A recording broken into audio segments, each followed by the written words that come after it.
listening to The Phillip Jordan Show.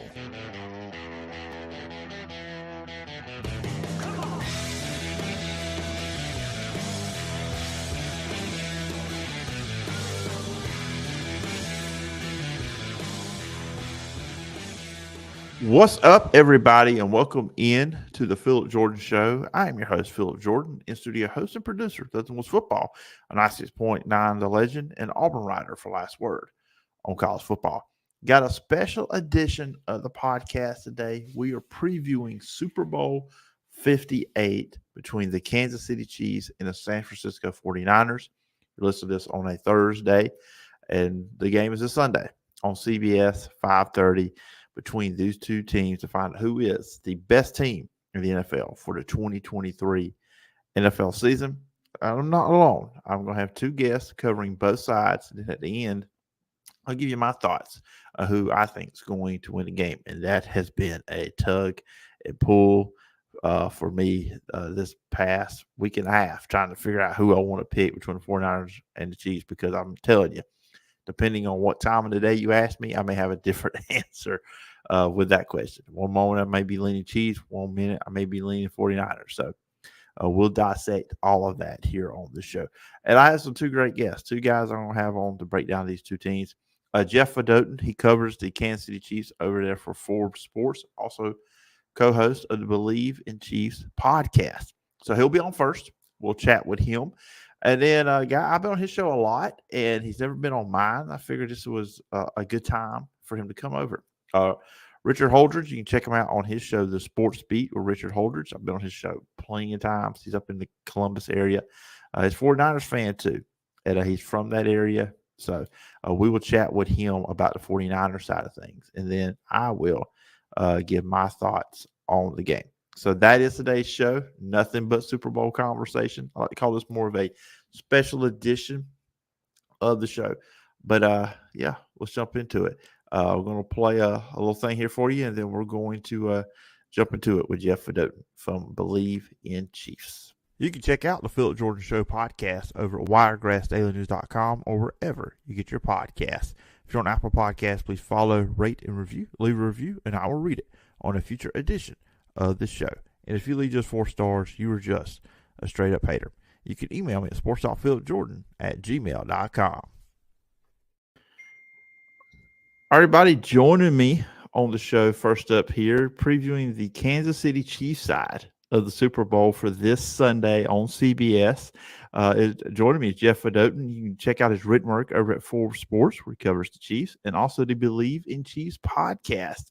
And Jeff, we talked in preseason, and now we're talking the week of the Super Bowl. Appreciate you taking some time out, coming and chat with us. Hey, thanks so much for having me on. Yeah, began the season, ended the season together. Always fun being on your show, man. Oh, yeah, great to have you on. Great to have you on. And just, I don't know, this Chiefs season was a different one than what Chiefs fans are used to. Did not go into the playoffs with the number 1 seed. Of course, a big deal was made of Patrick Mahomes, first time going on the road in the playoffs. Just, obviously the expectation is to be in the Super Bowl every year with this Chiefs team. Andy Reid, Patrick Mahomes, Travis Kelce, this group. They expect championships. But still, going into the playoffs, any surprise that they made it here, or was there any concerns just when they entered the playoffs, just kind of how the way the regular season went?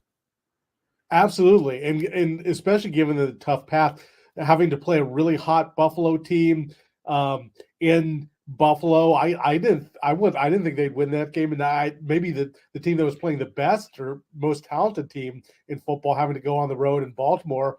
And that's not to mention, I think, a game that everyone did think they were going to win, but the wild card weekend game, when it's, Arctic temperatures is below 30 degrees, it feels like, I'm exaggerating a little bit, against a talented Dolphins team. So, yeah, there were a lot of question marks for sure.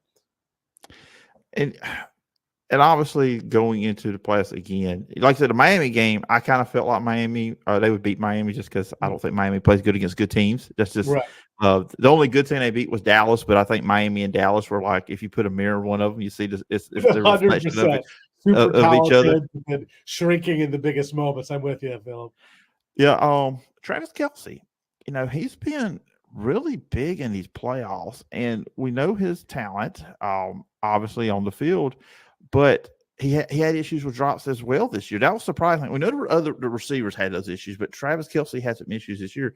But he's really stepped up in these playoffs. What have you seen maybe a little bit different with Travis Kelce in the playoffs versus what we saw in the regular season?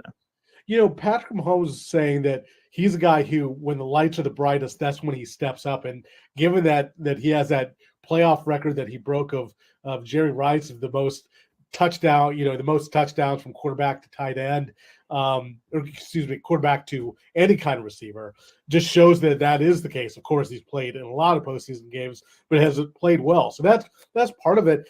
I think Philip, Patrick Mahomes is also talking about this. I think Kelce, he struggled by his standards, which is arguably the best tight end of all time in the NFL. I think he was kind of banged up. He missed week 1 with a knee injury, and he kind of sprained an ankle, played through it against the Vikings. I think he was really banged up. I think he had that week off, the final week of the season, and I think he was rejuvenated physically and mentally, just even the way he's known for celebrating and dancing in the end zone. We didn't see that this year in the playoffs. You saw him. He was certainly animated against the Ravens the week before against the Bills, making the heart sign, with his hands. So I think he is very rejuvenated and looks like the Travis Kelce of old now. Yeah, he does. And look, when you're passing Jerry Rice in anything, that's all time great.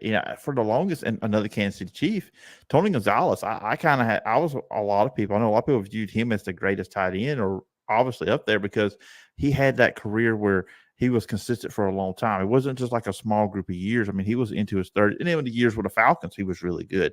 Kelce's getting up there in that. I guess he's now at the tight end position. Everybody's forgotten about Tony Gonzalez a little bit, what he did in Kansas City. And now, Kelce, of course, the championships obviously matter too, but still the all-time status of Kelce is just growing and growing. Totally. I'm glad you mentioned that, because I've had an opportunity to speak to both Tony Gonzalez and Travis Kelce about that legacy. And they're friendly. They're not like best friends, but they're friendly. They'll text back and forth. And when Tony Gonzalez is in KC for those Amazon games, they'll try and meet up. Doesn't Tony Gonzalez joke that Kelce wanted him to come to his after party, and Gonzalez, who's now in his 40s, is like, yeah, I'm not, I don't quite have the energy anymore. But it's really cool that Kelce continues to call Gonzalez the best and the best Chiefs tight end. And similarly, Gonzalez jokes that he's not one of these old men who's like, oh, I want to keep my records. He's like, go for it, young buck. I want you to smash all my records. So there's a lot of mutual respect. And Tony Gonzalez was outstanding, just his consistency and how long he played. I think there's a great case to be made that Travis Kelce is the best tight end of all time, but he still might not approach Gonzalez's numbers, because he was doing it until his late 30s and doing it at such a high level. But he's certainly got a chance to break those. Yeah, and of course, me being here in Alabama, we get a lot of, especially when the Falcons are just competitive, we get a lot of Falcons games. So I do remember getting to see a lot more Tony Gonzalez toward his later career, just the regional aspect of who we get here with them. So he was still putting up big numbers when he went to Atlanta. The AFC Championship game, go into that. Just what did you see defensively out of Kansas City going against Lamar Jackson? A lot of people, I think, have focused in on the mistakes that the Ravens made, but I feel like, the Chiefs did force some of those, not the interception into triple covers, but still defensively. What did you see that maybe they did to Lamar Jackson in that game? Yeah, they blitzed him a lot. They've done this. Mm-hmm. The Chiefs defense has been great all year, and they blitzed Jackson a lot, had a lot of success with that. Coach Spags is a really aggressive defensive coordinator. He likes to blitz. He likes exotic blitzes coming from all sorts of different places. And what's been the case all year is the cornerbacks are really good. L'Jarius Sneed always takes the number one receiver. He hadn't given up a touchdown until the playoff game against the Bills, and he's excellent. Trent McDuffie is excellent as a slot corner. So when you have those guys locking down receivers, then you can really do whatever you want with blitzing guys. You don't have to worry about the coverage issues. It gives it a lot of kind of liberties to Spags when he's calling the defense. So that helped. They blitzed a lot. And yeah, I do think you're right. The Ravens have absolutely, I don't understand their game plan, and they deserve some blame for that. But the Chiefs obviously deserve some credit. I don't care what the game plan is. They basically held an excellent Ravens offense to one score until they scored a field goal with about 3 minutes left. I mean, that's amazing. And the defense has been really good all year long. That's been through the ups and downs of the Chiefs season. The defense has obviously been very consistent. Yeah, Jerry Sneed made sure that Zay Flowers was not going to score that touchdown. Right? Play the game. Yeah. Yeah, it really was, because at that point it was 17-7. They scored that touchdown. I mean, we're looking at a different football game at that point. And I agree with you. I just don't feel like Baltimore ran Lamar Jackson enough on design runs. I think pretty much all his runs mostly was scrambles when he called his own pass. But I mean, I get it. He wants to be a better passer, and you want to, Todd Monken. Obviously, I saw a lot of him with Georgia being out here in SEC country, but still, I just don't feel like they ran Lamar Jackson enough on designed runs. 100%. I vented on this on our Bleav in Chiefs podcast for this week with Joe Valerio, former Chiefs player. I did not understand what the Ravens were doing. Not enough design Lamar runs, and not enough runs to the running backs. Gus Edwards, 3 carries. Justice Hill, 3 carries. So they had 6 total carries for the running back. And it's not like the score margin was ever that great. I mean, it was really a 10-point game for the majority of the contest. So really don't understand that. Just 6 carries is just inexplicable. And to go further, we've talked about the Chiefs defense. It's great. It's the strength of the team this year. But if it does have a weakness, it's run defense. They were gashed for more than 180 yards by the Bills the week before. It's like that. Don't have Lamar drop back and throw against these great corners and this great blitz scheme that we just talked about. Have him have the Ravens run the ball.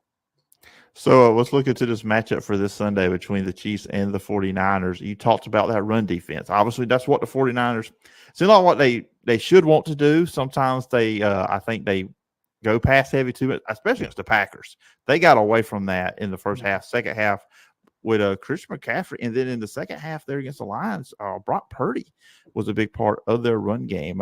How do you see that matchup working out for the Chiefs against their defense against the 49ers offense? I wrote about this Monday of Super Bowl week here for Forbes, because I think this might be the key part of the game, that how the Chiefs' run defense holds up against McCaffrey and the 49ers run. I think there's a chance there. I think the Chiefs will win the game. I've learned my lesson of in big games thinking that Mahomes and Reed will not. I think you got to think that they're going to find a way to come out on top. But this is a tough matchup for the Chiefs. We just mentioned run defense is a bit of their weakness defensively. They're going to be without Derek Nottie, a starting defensive tackle. They're going to be without Charles Omenihu, a former 49er, on the defensive line. So they're down 2 guys against, going back to the Denver days. The Shanahans are known for their ability in the run game for creative schemes, good schemes there. So that's going to be the challenge. I think that's the game right there. And the Niners have a chance. They absolutely have a chance because of that potential mismatch. Especially if they get down big or get down or don't play well in the first half. So apparently that's been their MO in the 2 playoff games too. The Packers, they were up 7-6, but Green Bay moved the ball up and down the field. Green Bay dominated the first half. Green Bay should have had a bigger lead at halftime. And then, of course, the Lions blowing the 24-7 lead. I just feel like if they do that against Kansas City, it's not going to be the same. 100%. They show, it was in a way the Niners kind of showed something that it's like they had that stat where, they were with their trailing and they were in 8,000. I'm obviously exaggerating, but that was kind of their MO. So they showed something, which is a great to know going into this Super Bowl that Brock Purdy can do that. But I agree, against this team, against this Chiefs, I don't think that's going to work. I think they have to play from ahead, or at least be within the game. If it's a workable margin, they can't go. They will lose the game if they are trailing by certainly as much as they did in the Lions game. Yeah, looking at the Chiefs offense versus the 49ers defense, because when you look at the players that are on this 49ers defense, the stars, I mean, up front, Nick Bosa and Chase Young, which I really don't feel like they really get after quarterback like you think those guys Right. would. And then the linebackers, Fred Warner and, Dre Greenlaw, two superstars as well there. But if like watching these two games with the 49ers against the Packers found some wide open space with receivers, and Aaron Jones had a good day on the ground. And then we saw last week, in the NFC Championship game, the Lions had success, particularly obviously in the first half, getting up 24-7. I still think they had some success. They just had some blunders offensively trying to keep that lead when the 49ers made their comeback. So there's some opportunities here for the Chiefs to make some big plays offensively if the 49ers are going to do what they did in previous playoff matchups. Absolutely. We just talked about the issues with the Chiefs' run defense. Now, during the season, the 49ers' run defense was ranked pretty high, but as you mentioned, in the playoffs against both the Lions and the Packers, they weren't great, and the Chiefs have an opportunity to exploit that. Their interior three linemen are really good and really good run blockers. We're talking Creed Humphrey, Trey Smith, Joe Thuney. We don't know his prognosis, but even if he doesn't play, Nick Allegretti is a really good backup. He started for them in Super Bowls before. So, and Pacheco runs really hard. He was a little banged up going into the AFC Championship game, but he now has had 2 weeks to rest up. So yeah, that's absolutely an issue. If the Niners if they play the run like they did against the Packers and the Lions, they're going to lose this game. That's the Chiefs have too many other good things going for them. If Pacheco is running wild to the degree that Aaron Jones and the Lions running backs did, yeah, that's going to be trouble for sure.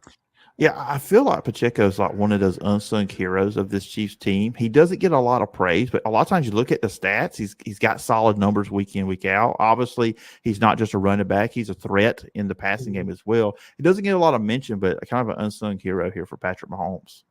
Absolutely. And he runs so hard. Everyone talks about that. He gives energy. A lot of times when the Chiefs were scuffling on offense, you'd see them come out of there's something to look for. If the Chiefs do kind of scuffle the first half offensively, the chances are they're going to begin the second half with a couple runs to Pacheco. It kind of gets the offense going. Kind of funny. You look at these seventh round picks, Isaiah Pacheco, Brock Purdy. Who would think that these guys would be such impact players? But they're two of the keys, obviously, in this game. Yeah, we got a Big 12 quarterback matchup here: Texas Tech versus Iowa State. Who would have thought between Brock Purdy and Patrick Mahomes? And we really haven't talked about Patrick Mahomes a lot. It's just I guess it's just one of the things. Like, he's putting up great numbers. He's played fantastic here in the playoffs, but it's obviously the Chiefs' offense is different than what we used to see in years past, where they were all over the place. Of course, that was the Tyreek Hill's day. It's just like, hey, take what defense give me. Travis Kelce's getting open, feed him the ball. It's just been a very efficient performance from Patrick Mahomes. He's always been obviously outstanding, the kind of the best in the game since he's been a starter, but he's really matured a lot. While his numbers weren't as flashy, maybe even his play wasn't as good this year. What I mean by he's matured, you talked about is that he knows he has a really good defense. You saw him throw in the wild card game against the Dolphins. It was super cold.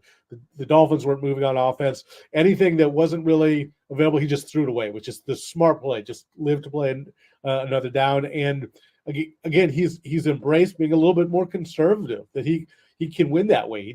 He can obviously win being a gunslinger and throw in 50 passes a game, but he's shown that he can just do what he needs to do, a little bit more Tom Brady-like, to get the win. That just shows how he's grown as a player. Yeah, and I was about to bring that up because, of course, after Tom Brady, Patrick Mahomes has taken that baton as the best quarterback in the league. The guy that we're looking at right now, is there somebody that's going to knock Brady off that GOAT status, is Patrick Mahomes, the way his career's going. And you're right, because there were years with Tom Brady. Yeah, the Patriots were throwing the ball all over the place, the Randy Moss years, but also he knew, hey, Bill Belichick's defenses were usually pretty good. I can play to that too as well. That shows a quarterback where you're able to adjust to what your team needs you to be and not what you want to be. Exactly. That growth there, 100% agree, Phillip. So you alluded to it about where you're going with this game prediction, but any score prediction or any final thoughts on the Chiefs side of the Super Bowl? Yeah, I'm going to go Chiefs 23-20. But again, a real close game. I can't I've learned. I actually picked Bills and Ravens to win the last two games, and I've learned my lesson. The Chiefs are just so smart to keep the composure in the biggest moments. But it's a real tough game. The Niners are a really good team. We mentioned ways that they can. I know the Niners are favored, but I think most people think they're kind of the underdog. But there's definitely a lot of paths that they could spring this quote unquote upset, if you want to call it that. But I'm going Chiefs 23-20 in a very close, very good Super Bowl. Yeah, it should be a good one. I think a lot of people are going to be like you that have picked against the Chiefs the last couple games are going to say not do that, but it's going to be a fun game. This is a fun conversation, Jeff. Appreciate you coming on to break down the Kansas City Chiefs side of the Super Bowl. If the listeners or viewers want to check you out, where can they find you? Yeah, you can check out all my writing from the Super Bowl here in Vegas at Forbes.com. You can search my name, Fedotin. That's Fedotin.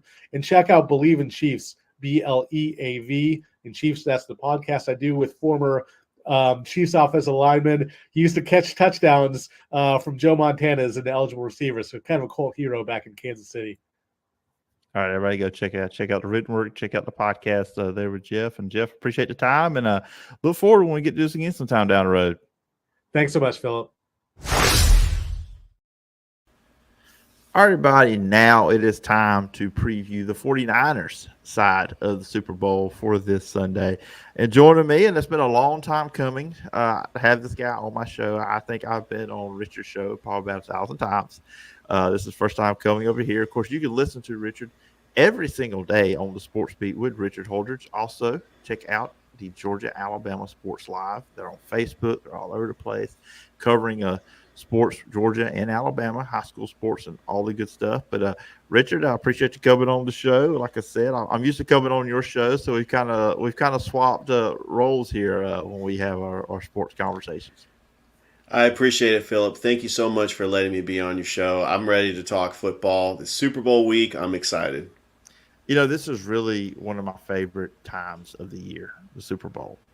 I know a lot of people, and I'm not really a big pregame show guy, but I will be Super Bowl Sunday. I like intake off because one, it's the end of the football season, end of the traditional football season. Let me just say that. We know it's coming up down the road, but it's a big week. But tell people, this since it's your first time coming on my show, so my audience getting to know you. I always share it out when I go on yours.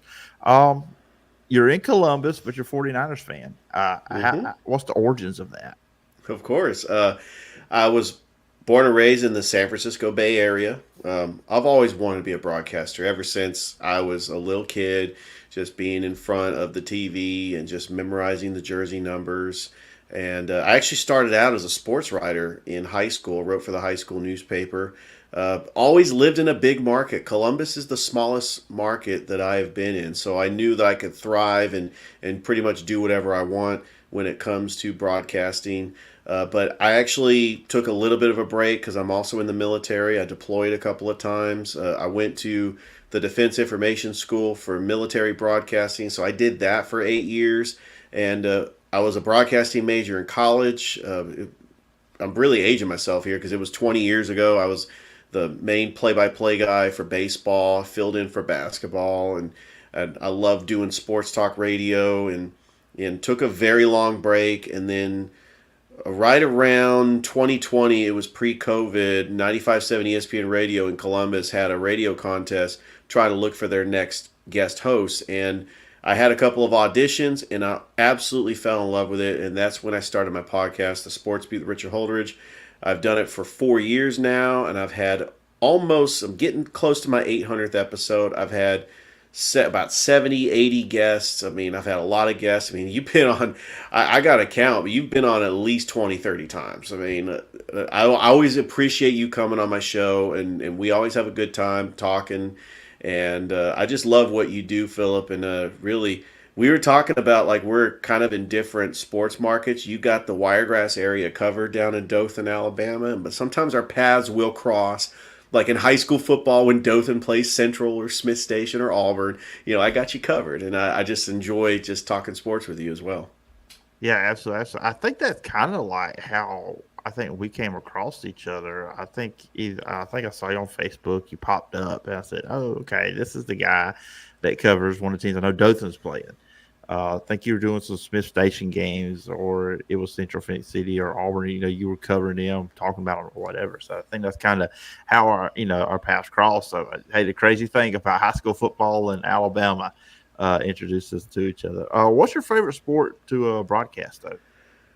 Well, by far, it has to be baseball. I mean, I love all the sports. In fact, I got into play by play 2 years ago when the new indoor soccer team for Columbus, the Columbus Rapids, came into existence, and I was offered the play by play job. And I'm not really a soccer guy, but I'm a play by play guy, and I can make any sport sound interesting. But when I was in college, I love the game. I mean, I could actually do a lot of filler, like between pitches. I can paint a picture and tell you a story. I'm like a sports historian, and that's what I love doing is just telling the story of sports. And being in Columbus, I'm proud to be in Columbus. I've lived in Columbus since 2015. There's a lot of history in this city, and I just want to tell that story and share it to other lovers of sports history. Yeah, so football is my main one, but a lot of guys I ask that baseball is it's a lot of times to go to for a lot of people. Um, but let's jump to this game. The 49ers and the Chiefs. Of course, everybody just heard me chat with Jeff Fedotin, who covers the Chiefs for Bleav and Fours. But the 49ers side thing, and he just when I look at this game, I'm not tipping my hat for anybody out there wanting to know. As of this, we're talking right now. I told Richard this off air. I still don't know who I'm picking. I cannot make up my mind. But obviously, though, well, maybe not obviously, but if you look at these two rosters on paper, I think the 49ers are the more talented team overall. Just they're loaded with talent. Of course, Brock Purdy at quarterback. Well, look, we know he's not the most talented quarterback in this matchup. Anybody, 49ers fan, a neutral fan would say, Patrick Mahomes is, that's the guy. But you look at what they have on this roster: Christian McCaffrey at running back, the receivers, Brandon Ayuk and Deebo Samuel. I take those over any of the Chiefs wide receivers. George Kittle. Now I know Kelsey has played great in the playoffs. I take George Kittle in the regular season over Travis Kelsey this year. Mm-hmm. Defensively, linebackers, Trey Greenlaw, Fred Warner up front. Chase Young, Nick Bosa. But just, before we kind of just like dive into the actual matchup, the Chiefs and the 49ers, just what's kind of been like your overall thoughts and opinions of this 49ers team for this season? Well, they haven't played their best football. In fact, watching those two playoff games against Green Bay and Detroit, it got me nervous, and I was actually very upset by the way they played and saw your Green Bay Packers, Jordan Love, just move the ball up and down on the field against the 49ers, and the Packers should have won that game. The 49ers got lucky, and they, once again, NFC Championship, they're down 24-7. Detroit just completely dominates them in that first half. You can't do that in the Super Bowl because Kansas City is going to make you pay. Even though I think the 49ers have not played their best, there was a stretch in the regular season when they beat the Cowboys 42-10, when they demolished the Eagles. I mean, when they beat the Steelers opening day, that I said, yeah, I think the 49ers are the best team in the NFL. They're playing the best right now, but there's been some inconsistency when they've had injuries, when Trent Williams is out. They're not the same team. You saw in that Green Bay game when Deebo Samuel went out, they're not the same team. That is going to be the X factor. There is not a receiver out there like Deebo Samuel. He's a physical, can be a running back. He can do jet sweeps. He can catch for a bubble screen. He can get a 3-yard gain and make it into an 11-yard gain because he is hard to tackle. He is physical. He'll go toe-to-toe with that Chiefs defense. And I think Deebo Samuel's going to have a great game. But this is really the matchup I really wanted, Phillip. And the reason why is because the 49ers should have won the Super Bowl 4 years ago. And it's like now they get their second shot at the Kansas City Chiefs. They were up 20-10. They had the ball. Kyle Shanahan got conservative. Patrick Mahomes threw that bomb on that 3rd and 15 to Tyreek Hill. Well, guess what? The Chiefs don't have Tyreek Hill anymore. And then they don't have Sammy Watkins either. He threw a big bomb to Sammy Watkins when he burned Richard Sherman. and the Chiefs ended up winning the Super Bowl 31-20. But the 49ers were so close to beating the Chiefs. Are these two teams different 4 years later? Absolutely. I think the Chiefs have a better defense, but the 49ers have better weapons on offense than they did 4 years ago. Yeah, you talk about that Packers game, and you really saw the importance of Deebo Samuel in that game. And I remember watching the NFC Championship game and Greg Olson on Fox brought up a point I didn't really think about, and it was really a great piece of information he gave the audience, that Kyle Shanahan talked about how when Deebo Samuel went out, pretty much half the playbook 49ers went out the door because they don't have anybody else that can do what he does. So everything that was designed for him, you had to throw it away. So Kyle Shanahan had to come away with almost probably a new game plan from scratch going through the game at halftime. But you're right. And then they've had these first half struggles. I mean, they were up 7-6 in Green Bay, but Green Bay was moving the ball on, settled for field goals and didn't go for field goal one time. And then you said the last game, Detroit Lions 24-7. Richard, I ain't gonna lie to you. I was watching the game at my parents' house. I left at halftime, came back to my apartment. I thought it was over, 24-7. But then I walk into my apartment. I turn the TV and it's 24-17. I'm like, what's going on here? You're right. They can't do that. But what's been up with this rush defense with the 49ers? That's been a struggle. 136 against the Packers. Aaron Jones had a big day there. And then against the Lions, who's really not a dominant run team. They're solid, but they're more, it's more Jared Goff, the passing game. They had 182. And that's kind of concerning because with the Kansas City Chiefs, they want to go with Isaiah Pacheco, who I think is an unsung hero for the Chiefs. Doesn't getting talked about a lot. So what's been up with that 49ers run defense? That 49ers run defense has really been the biggest mystery because seeing Aaron Jones and seeing David Montgomery and Jahmyr Gibbs just gash holes. And maybe it's because the offensive line is dominating the line of scrimmage and they are building holes and getting Aaron Jones getting big 8-9 yard runs a carry. Same with the Lions running backs. And I could see Isaiah Pacheco doing that if the 49ers do not fix that defense, because the 49ers defense that I saw in the regular season has really been inconsistent. There are times where they look like the dominant defense from 2019, but then you see what they have done against some of these teams. I mean, they played amazing against the Dallas Cowboys in the regular season, 42-10. It was just a mismatch because the things that they did well, the Cowboys don't do well. But they have been very inconsistent all year. You remember the 3-game stretch where, Brock Purdy trying to come back and try to win on the road against Cleveland. They end up losing because Jake Moody misses a field goal, losing to the Vikings when Kirk Cousins just torched that defense. And then when Joe Burrow came into Levi Stadium and Brock Purdy was going toe-to-toe with Joe Burrow when he was healthy for the Bengals, they had no answer. Joe Burrow just torch the 49ers defense, and that's something they need to fix. And I don't know if it has something to do with the defensive coordinator. They did make the move, moving Steve Wilks from the press box down to the sideline. Chase Young has got to show up. He has been quitting on plays. They've been talking about possibly benching him. I think that Chase Young has been a disappointment. I mean, they're finally getting Eric Armstead healthy. I like what Javon Kinlaw's doing. Javon Hargrave has been a free agent acquisition from the Philadelphia Eagles, but really it starts with Nick Bosa. I mean, he had 2 big sacks in the playoffs against the Detroit Lions.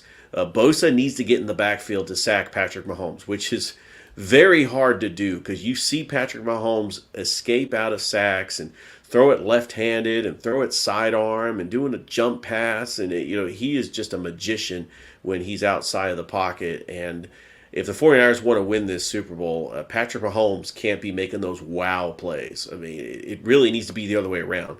It needs to be Brock Purdy that steps up and makes those wow plays if the 49ers want to win the Super Bowl. Yeah, talking about Brock Purdy, too. I mean, I've mentioned a couple times in this conversation. I mean, obviously, he is the second best quarterback in this game. I mean, I don't think most people will agree with that. But he has been clutch in these 2 playoff games at the end of the games. I mean, the great drive to get the lead. against the Packers toward the end. And then what I really liked, what the 49ers did with him, you talked about a few years ago when these two teams met. Well, we knew Jimmy Garoppolo wasn't a threat to run the ball. Just he was going to sit in the pocket and throw it. That's just what he is. That's what he was. Brock Purdy had like 50 yards rushing against the Lions, and it wasn't like they were scrambles. They were designed run plays. And I would like to kind of see if they do a little bit more of that against the Chiefs, because that's an element of his game we haven't really seen a lot of. Well, you're right. Brock Purdy gives the 49ers a different element that they didn't have with Jimmy Garoppolo. And I think that Brock Purdy is a better thrower of the football. He's more accurate.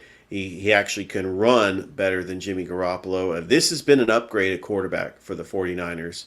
I've actually said on my podcast that Brock Purdy does win a Super Bowl, he'll go down as the number 3 all-time quarterback in 49ers history, behind Joe Montana and Steve Young. I mean, I honestly feel that the 49ers found their franchise quarterback. I know that there's been a lot of criticism because he was Mr. Irrelevant, that he was the last pick taken in the 2022 NFL draft. But I'm here to say, I mean, Brock Purdy has proven all the naysayers, not only by being 4-1 in the postseason, but winning the playoff games this year and getting the 49ers to the Super Bowl. And I know that there's talks that the 49ers could lose this Super Bowl because of Brock Purdy. I think the 49ers can win the Super Bowl because Brock Purdy does something special in this game. And I think that he is going to silence some critics. But we shall see. The 49ers do have a very talented team. I do think it can go the other way. I think that Brock Purdy could have one of his worst games. I mean, take it back to Christmas. 49ers are playing the Baltimore Ravens. Brock Purdy throws 4 interceptions. Well, the MVP talks completely go away. But you got to remember, he did make some mistakes in that game. 2 of those interceptions were tipped. And that's because the Baltimore Ravens defense was playing lights out. This Chiefs defense can play lights out. The 49ers are going to have to make adjustments.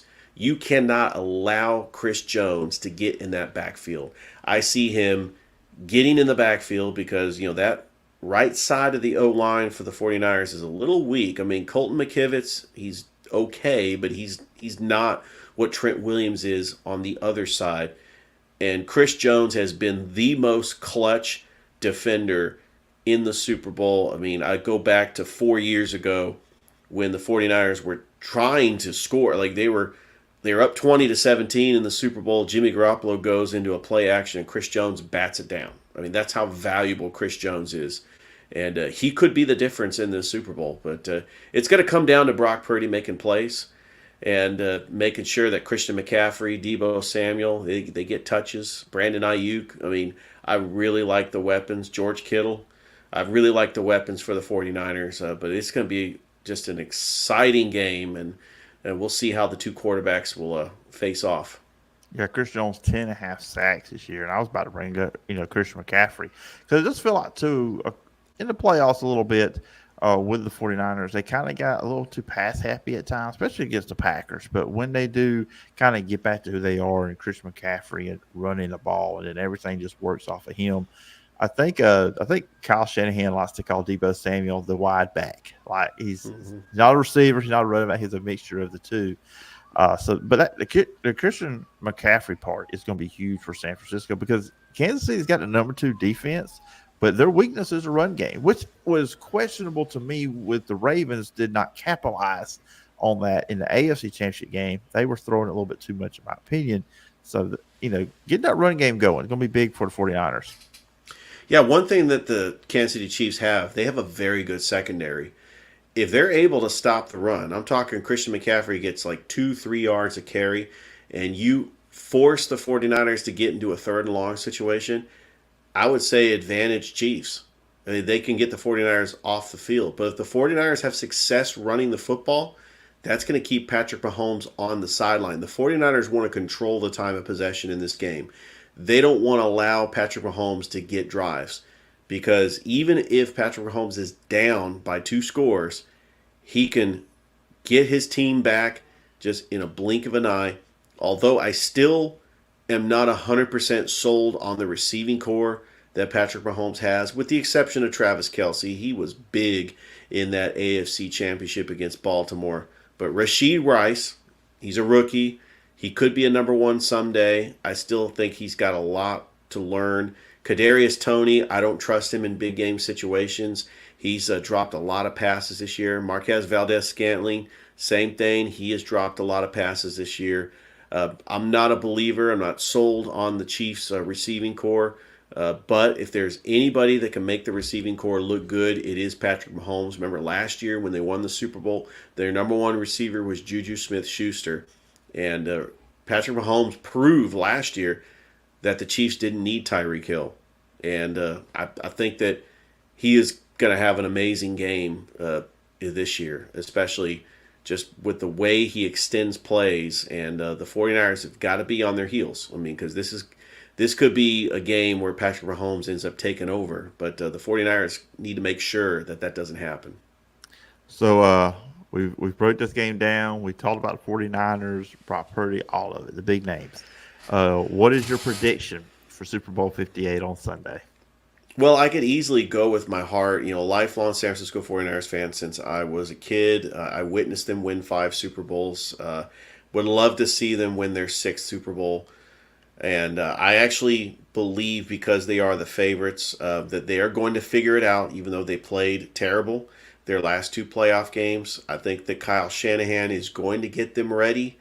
I love the matchup between Kyle Shanahan going up against Andy Reid. I don't think the blowing leads in Super Bowls is going to haunt Kyle Shanahan. The 49ers are the better team, even though the Chiefs have the better quarterback. And the Chiefs are beatable. This is probably the best shot you're going to get on the Kansas City Chiefs, because this is not their most talented team in the Super Bowl. I'm going to say that the 49ers win this game, but it is going to be very close. I'm going to say it's going to be 28-27, as they're probably going to win it on, Brock Purdy has the ball last. I think that toward that fourth quarter, I think the defense is going to control the first half. You're going to see a lot of stops. You'll probably see like a 14-13 game at halftime. But I think that the last couple of drives, it's going to be an exciting Super Bowl. Patrick Mahomes is going to go down and score, and then I think whoever has the ball last is going to win the Super Bowl. I expect that to be Brock Purdy, and I'm picking the 49ers beating the Chiefs 28-27 to give the San Francisco 49ers their 6th Super Bowl in franchise history. And I'm picking that, but I could understand why a lot of people are picking the Chiefs. And if the Chiefs do win, obviously they're the dynasty, they're the team of the 2020s. It's just because they've been here before. But I'm definitely going to be picking the 49ers in this game. Yeah, that would be number 6, as you said, tied with the Steelers and the Patriots, which Tom Brady gets credit for all those over there in New England. But it's going to be fun. I think either way, all the predictions look like this is going to be a close game. So it should be a fun game. Been fun having you on, Richard. Like I said, this was long overdue. Having you on my show after all the times I've come over. I've been on yours. But if the listeners and viewers want to check out, where can they find you? Where can they check out the Sports Beat? Absolutely. You can follow me on Twitter. It's @SportsRichardH. You can also like my Facebook page. Just type in the Sports Beat with Richard Holdridge. You can also listen to me on WQEE 99.1 FM out of Noonan, Georgia, Mondays through Fridays from 2 to 3. You can listen online on WQEE's Facebook page, and you can also subscribe to my podcast on Apple Podcasts, Spotify, iHeartRadio, wherever you get your podcasts. It's called The Sports Beat with Richard Holdridge. I've been doing it for 4 years. I've had some incredible guests. And I'm approaching my 800th episode, a huge milestone. And I also do a lot of stuff with Georgia Alabama Sports Live. A big shout out to Thrift Barringer. Him and I really live stream a lot of high school sporting events. We had our baseball media day on Sunday. Groundbreaking.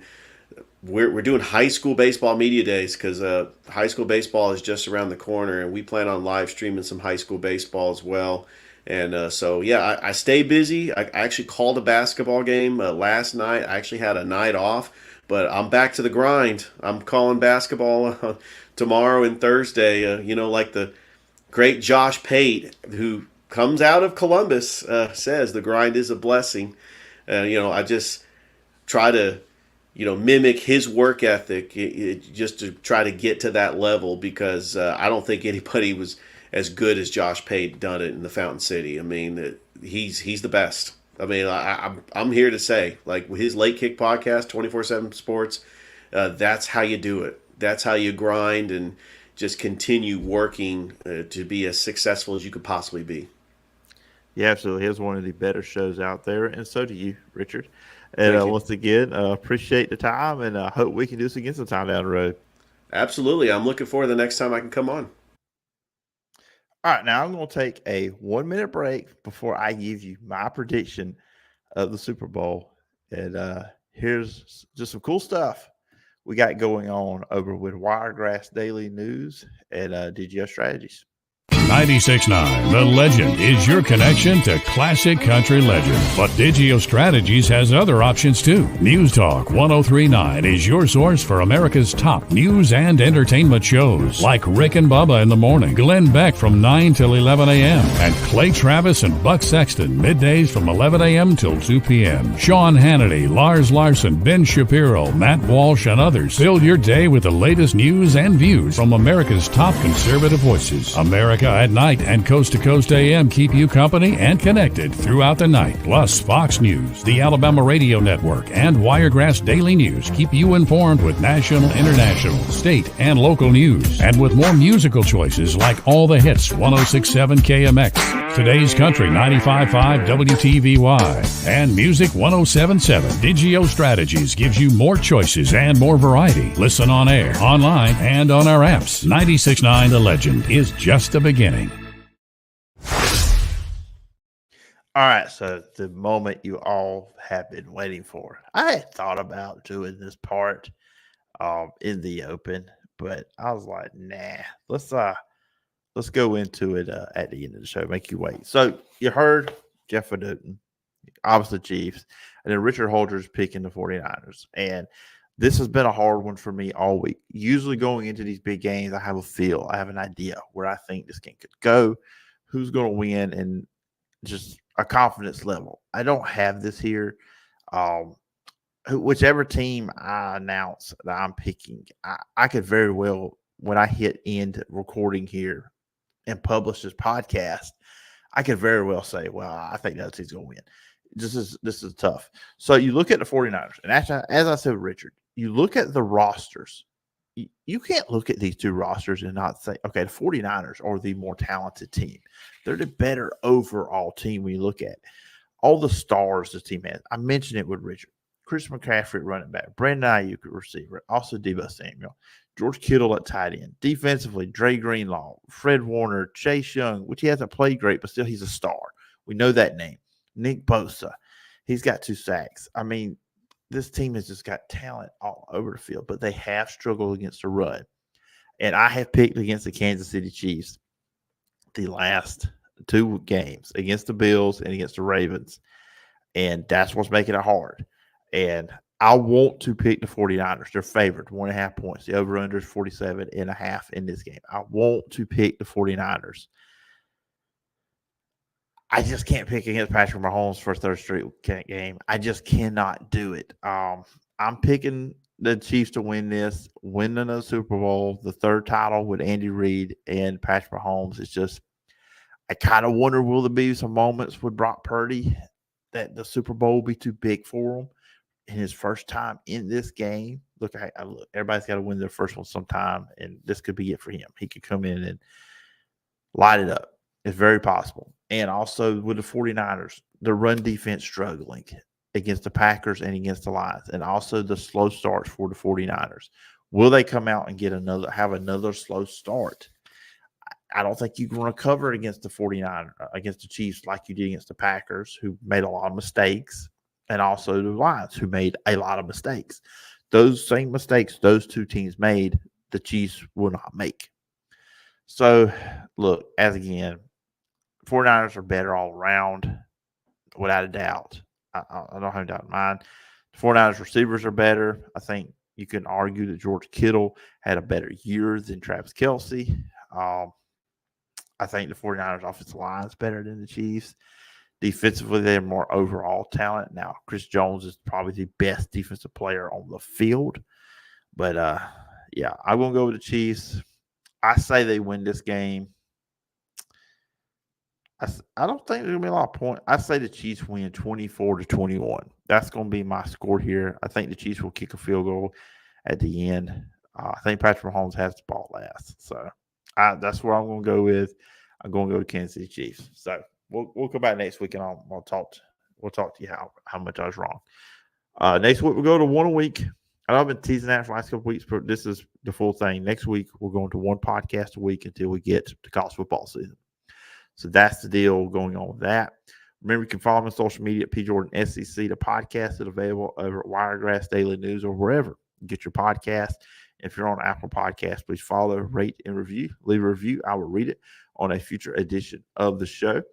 And if you leave just 4 stars, you're just a straight-up hater. You can watch the show over on my YouTube channel, at the Phillip Jordan Sports YouTube channel. Hit the subscribe button, hit the bell for all notifications, and please leave a comment on the video, and I'll read that on a future edition as well. Also, watch it over the Wiregrass Daily News Facebook page. It'll be there as well. You can email me at sportstalkphilipjordan@gmail.com. You can also check out all my written work over at Last Word on College Football, where I cover the Auburn Tigers. Once again, appreciate Jeff Fedotin. Appreciate Richard Holdridge for coming on the show. Enjoy the weekend. Enjoy the Super Bowl. And we'll be back next week. Like I said, get back to in-state stuff. Scheduled to have former Troy quarterback Brandon Silvers on the show next week. And Orlando sitting on college football writer Matt Marshall will be on next week as well. But anyways, until next week, hope everybody has a great weekend. Bye-bye. Thanks for listening to The Phillip Jordan Show. Subscribe to the audio podcast on Apple Podcasts, Spotify, or wherever you listen to podcasts. You can watch the show over at the Phillip Jordan Media YouTube channel. Got a question or topic idea? Email the show at sportstalkphilipjordan@gmail.com. Join us next time for more great football talk.